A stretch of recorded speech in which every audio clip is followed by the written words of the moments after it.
आज मैं बहुत सारे सूट सलवार की कटिंग स्टिचिंग करूंगी, पर मैं आपके साथ शेयर करूंगी एक सलवार और एक सूट की कटिंग जो कि डीप नेक में रहेगा, हैवी चेस्ट साइज़ का रहेगा।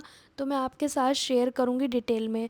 और वैसे तो मैं बहुत सारे सूट की कटिंग स्टिचिंग कंप्लीट करूंगी, जो आपको इसमें देखने को मिलेगा कि मैं पूरे दिन में बहुत ज़्यादा बिज़ी थी, क्योंकि ये मेरा वीडियो है 5 जून के आसपास का, जो कि बहुत ही ज़्यादा बिजी डे था जब आप कह रहे थे कि जल्दी से आर्मोल का वीडियो बनाएं। ठीक है। तो सबसे पहले हमने सूट को सेंटर से कट कर लिया है, क्योंकि फ्रंट पार्ट हमारी पट्टी दी हुई है डिज़ाइन, तो उसके लिए फिर हमने सेंटर से इसे फोल्ड कर लेना है। ये डीप नेक की कुर्ती है, ऊपर की ओर से सीधा मार्क करेंगे यहाँ पे। अब हमने डीप नेक के हिसाब से शोल्डर लेना है, जिसे हम तीरा भी बोलते हैं। चेस्ट साइज़ है 46। ठीक है। तो मैंने यहाँ पे 6 इंच का तीरा लिया है और यहाँ से भी 6 इंच लिया। आर्मोल हम लेंगे 6.5 इंच पे, क्योंकि चेस्ट साइज़ काफ़ी हैवी है तो हम 6.5 पे आर्मोल लेंगे। ठीक है। यहाँ पे 46 चेस्ट है तो फोर्थ पार्ट करेंगे, जो आएगा उस पे मार्क करेंगे। फिर हमने कमर की लंबाई 15 इंच पे निशान लगाएंगे। 5 फीट से कम हाइट है तो आप 14 इंच पे लगाएं। यहाँ पे लगाएंगे 22 इंच पे हिप राउंड की लंबाई। फिर तीसरा निशान लंबाई का लगाएंगे रेडी लेंथ का, पर ये कपड़ा पूरा पूरा है तो मुझे तुरपाई के लिए अलग से मार्जिन फोल्ड करना पड़ेगा। ठीक है। यहाँ पे चेस्ट का फोर्थ पार्ट हो गया। फिर उसके बाद कमर वाली जगह पे कमर का फोर्थ पार्ट होगा। 42 कमर है तो 10.5 आएगा फोर्थ पार्ट। हिप इसका 52 इंच है तो 52 का चौथाई भाग आएगा 13 इंच पे। अब आप कहोगे लूजिंग ऐड नहीं की, तो मैं आपको बता दूं, मैंने सूट का नाप लेकर इसकी कटिंग कर रही हूं। मैं सूट दिया गया था कस्टमर ने, तो मैं उसका नाप लेकर कटिंग कर रही हूं। तो बिल्कुल फिक्स नाप लिया है तो उसमें लूजिंग ऐड करने की क्या ज़रूरत है। ठीक है। सभी निशान आपस में मिला के 2 इंच मार्जिन लेंगे, क्योंकि साइज़ हैवी है तो लूज़ भी करना पड़ सकता है कभी। फिर उसके बाद यहाँ पे हमने क्या करना है, 1 इंच पे आर्मोल की गोलाई करनी है। डीप नेक में आपको 1 इंच पे गोलाई करनी है। ठीक है, इस चीज़ का ध्यान रखना है। फिर आपने क्या करना है, हाफ इंच आपको बाहर की ओर तिरछा करना है। अब ये नया कोना मिल गया, इस पे हम 1 इंच पे गोलाई कर देंगे। इस स्केल की ज़रूरत भी नहीं है, आप चाहें तो हाथ से ही कर सकते हो। अब हमने कटिंग कर देनी है बाहर के निशान पे। ठीक है। तो बैक नेक में हमारा बनेगा ये 8.5 के करीब। ठीक है। डीप नेक की कुर्ती है ये, तो 8.5 काफ़ी होता है। और नीचे मैं तुरपाई की पट्टी अलग से लगाऊंगी, क्योंकि कपड़ा कम है इसमें। ठीक है। बाकी अपने हिप जो इतना लिया है ना, उतना ही घेरा लेना होता है। आ गया समझ आपको। अब बैक पार्ट के लिए कपड़ा फोल्ड करेंगे, जितनी ज़रूरत है उतना फ़ोल्ड करें। ये प्रिंट आप देख लें, लंबाई में होना चाहिए प्रिंट। प्रिंट पे फोकस ज़रूर करें। अब हमने चौड़ाई देखनी है, जितनी हमारा हिप राउंड है उसका fourth part plus 3 inch extra होना चाहिए, तब हमारी चौड़ाई निकलेगी। तो इस हिसाब से हम कपड़ा फोल्ड करते हैं। और अगर आपने फ्रंट पार्ट कट कर लिया है तो उसी को रख के देख लें। ठीक है। अब बिल्कुल एज इट इज़ रखना है और बाहर के निशान पे कट कर लेना है। फ्रंट और बैक दोनों बराबर कट कर लिए। अब हम बाद में आर्मोल की गुलाई कर लेंगे। 3 जगह कट लगेंगे, लंबाई पे, हिप पे और कमर पे। फिटिंग के समय सभी कट आपस में मिलाने हैं। अब हम आर्मोल की गोलाई कट कर देंगे, फ्रंट वाले आर्मोल की। आप चाहें तो प्लेट भी डाल सकते हैं जब भी आप हैवी चेस्ट का बनाएं तो। और डीप नेक में अगर आप बैक साइड में आर्मोल में प्लेट डालोगे तो बहुत ही परफेक्ट आपकी फिटिंग आएगी। स्लीप के लिए कपड़ा तो बचा ही नहीं, बहुत कम कपड़ा बचा है। कस्टमर ने कहा कि जैसा बने बना दो, क्योंकि उन्हें अर्जेंट चाहिए। ठीक है। तो कपड़ा हमारे पास जितनी पट्टी बची है उसी में हम स्लीप की कटिंग करेंगे। लेंथ इसकी 6.5 बन पाएगी, इससे ज़्यादा नहीं बनेगी। 4 फोल्ड में कपड़ा लिया, अपनी और बंद साइड ली। अब लंबाई हम 7 रखेंगे, क्योंकि हाफ इंच ऊपर भी तो जाएगा सिलाई में, तो 6.5 रेडी रह जाएगी। नीचे जो बचा है उसे फोल्ड करने में लेंगे। गोलाई है इसकी 15 तो 7.5 हाफ कर दिया। 3 इंच ऊपर से डाउन किया। आर्मोल है 18 तो मैं 9 इंच पे निशान लगाऊंगी। अब हमने 1.5 इंच मार्जिन लेके गोलाई करेंगे। गाइज अभी जो मैंने बोला आपको कि यहाँ पे आर्मोल लिया है मैंने 9 इंच पे, मैं बाइसेप्स को आर्मोल ही बोलती हूँ, आर्मोल वाला पार्ट बोलती हूँ। तो बाइसेप्स का नाप लेना होता है, वही चीज़ है ये। ये सूट वाला आर्म होल नहीं है, आप सोचो कि सूट वाला आर्म होल यहाँ पे लिया है, वो नहीं है ये। मैं आपको क्लियर करूँगी किसी नेक्स्ट वीडियो में, ठीक है। 2 पार्ट में मैंने गोलाई की कटिंग कर दी, तो सूट हमारा कम्प्लीटली कट हो चुका है। सूट की कटिंग कंप्लीट हो गई। अब सलवार की कटिंग करेंगे। इसमें भी कपड़ा कम ही है, लेकिन मैं एडजस्ट करूँगी जैसे तैसे। ऊपर की ओर से सीधा कर लेंगे। कपड़ा हमने डबल फोल्ड में रखा है। पूरे कपड़े को चौड़ाई में फोल्ड किया है। 6 इंच इंची टेप बाहर निकाला क्योंकि बेल्ट अटैच होगा 6 इंच का। रेडी लंबाई 40 है तो 40.5 पे निशान लगा दिया। 6 इंच इंची टेप बाहर रखा है मैंने, बिकॉज़ बेल्ट अटैच हो जाएगा तो वो कंप्लीट हो जाएगा। ये हमने निकाल दिए पार्ट को इस तरह से निकाल के साइड कर देंगे। सेंटर से अभी कट नहीं करेंगे, बाद में करेंगे। कपड़े को उसी तरह से रहने देंगे 2 फोल्ड में। 6 इंच इंची टेप बाहर की ओर रखा, वापस 40.5 पे निशान लगा लिया। कली की लंबाई के लिए 11 इंच पे आसन लेंगे।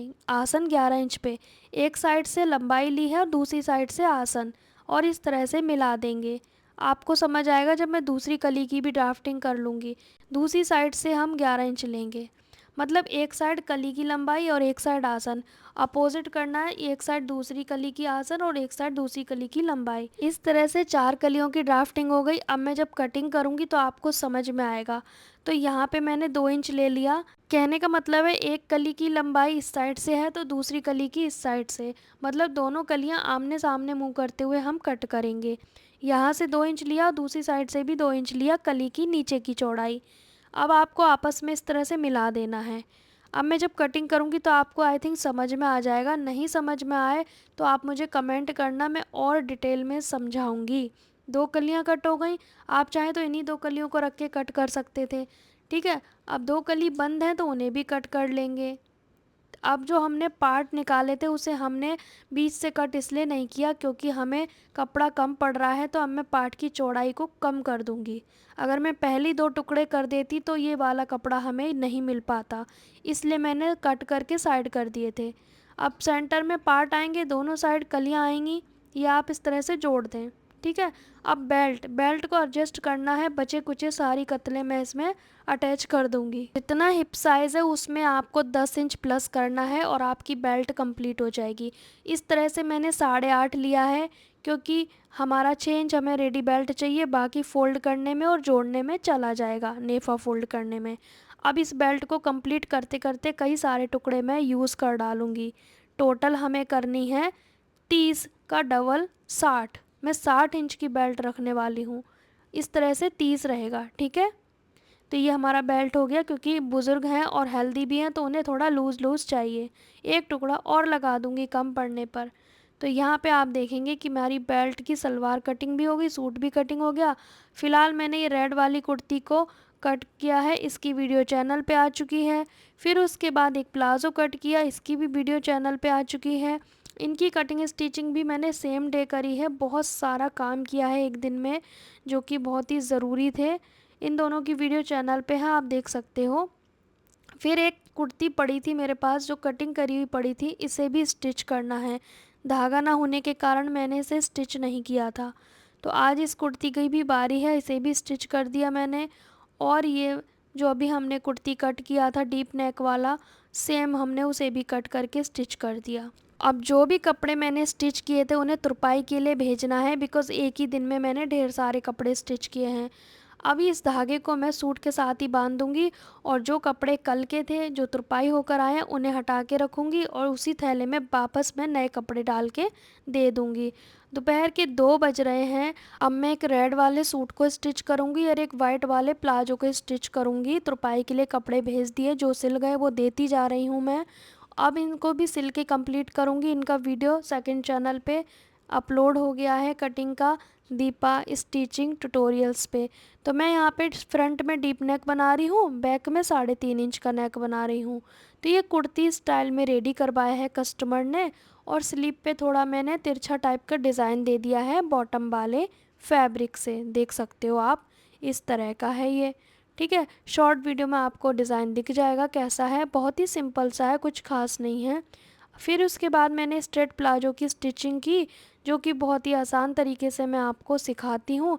बट अभी बहुत जल्दी का काम था, इसलिए मैं थोड़ी बिज़ी बहुत ज़्यादा चल रही हूँ। आज आप देखना अब मैंने स्ट्रेट प्लाज़ो भी बना दिया।